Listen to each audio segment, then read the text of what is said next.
All right, ladies and gentlemen, good morning.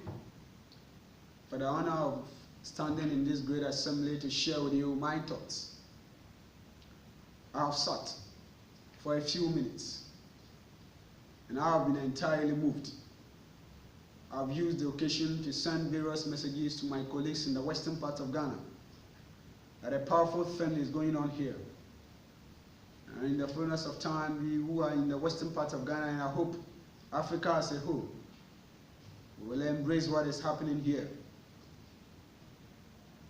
Education is something we talk about. It is something whose positive impact we recognize. It is something which serves as a key or tool for every country or every civilization country who want to move in the right direction to open the doors of potentials in its young citizens. But it appears in the part of our world where we live, education is not given a proper recognition in our development. The problem here is most of our public schools are not given the needed facilities. Facilities that will help students learning. Facilities that will help teachers teaching. Facilities that will help the school administrators to ensure that the smooth running of the school is at peak. You will go to most public schools in our country, even a desk where children will sit, which children will sit on it to learn is not available in those schools.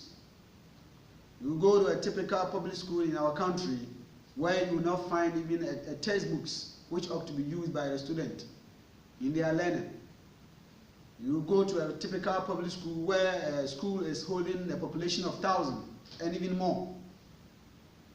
And you will realize that there is no exercise, textbooks, pencils, stationaries and other stuff which will enable effective learning. Most of our classrooms holds not less than 60 students. In mostly public schools, the basic education which I'm talking about here in this assembly. But today, it appears no recognition is given at all to our public schools, and many young Ghanaians are drowning. Now in the year 2008, when I finished my basic education in the little village in the western part of Ghana, I failed totally. And number one, it is because of lack of various facilities which ought to have been present to enable my effective learning. Number two, there were no stationaries which will help teachers to deliver effectively.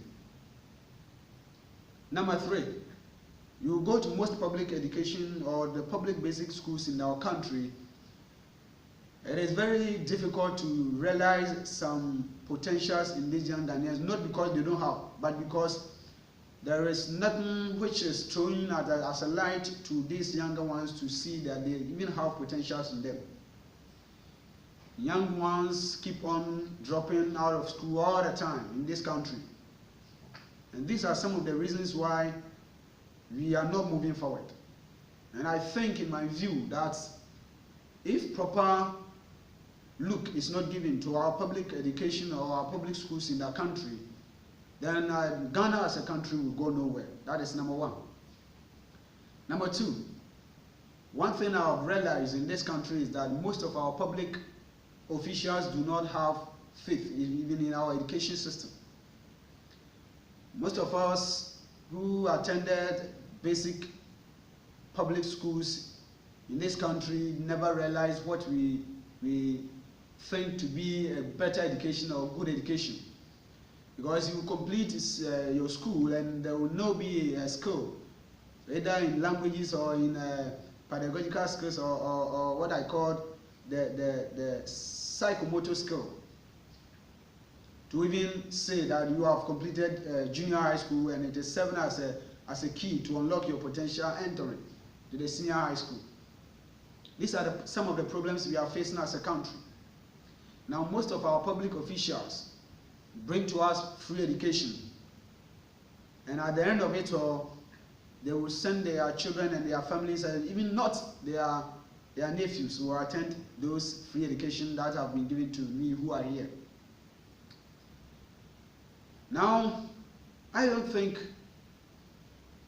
students of these public schools will realize their future if we do not give recognition to some of the facilities or some of the things I'm talking about here. Now, in order for our country to move forward, in order to unlock the potentials in these young Ghanaians or children in these public schools, number one, we have to provide them with facilities. Facilities that will enable them to learn hard, facilities that will enable them to test, facilities that will give them the opportunity to realize their potentials. We have to provide them with schools, burden, we have to provide them with books, we have to provide them with textbooks, exercise books, everything that they need to go forward. Government have to come in by burdening the school facilities for these young Ghanaians. PTA, Parents Teachers Association must also come together, provide them one way or the other things that they have to give to these young Ghanaians to be able to stand on their feet and pursue their goal in life. Now, if this is not done, we will never go anywhere. That is number one. Number two, I think we will never go anywhere, or the government officials will never give a look at these young Ghanaians who are in this public school unless we force them, or we enact a law that will force them to send their various families and their children into these public schools. Because if that is not done, there is no way they will give an eye to these schools. So in my view, I think going forward, we have to enact a law that will force these government officials to send their wards and their families to government school. That is when they will be able to recognize the importance of allocating a very big portion of our budget to education in this country. That is number one. Number two, I think we will never go anywhere, or our education will never move anywhere until we force the corporate companies in our country to do their social responsibilities, or to subject themselves to executing some of the social responsibilities they ought to execute in our education sector. Companies come into our country, exploit here and there, and repatriate the resources to their countries without contributing anything to the development of the country, including education. And this is the time that we have to come together as people to ensure, enact, and enforce laws which will make sure that these people subject themselves to proper laws that will make them do or execute some of their social responsibilities in this country. We can also fall on organizations such as the NGOs, who at times come around to help one way or the other, to provide for these young ones facilities, and I think that will help them to learn. They can organize motivational talks for them to re-energize them. They can also provide for them exercise books. They can also provide for them chairs, desk, and what have you, to help them also pursue their effective learning in their country, to ensure that their future is realized. Thank you very much.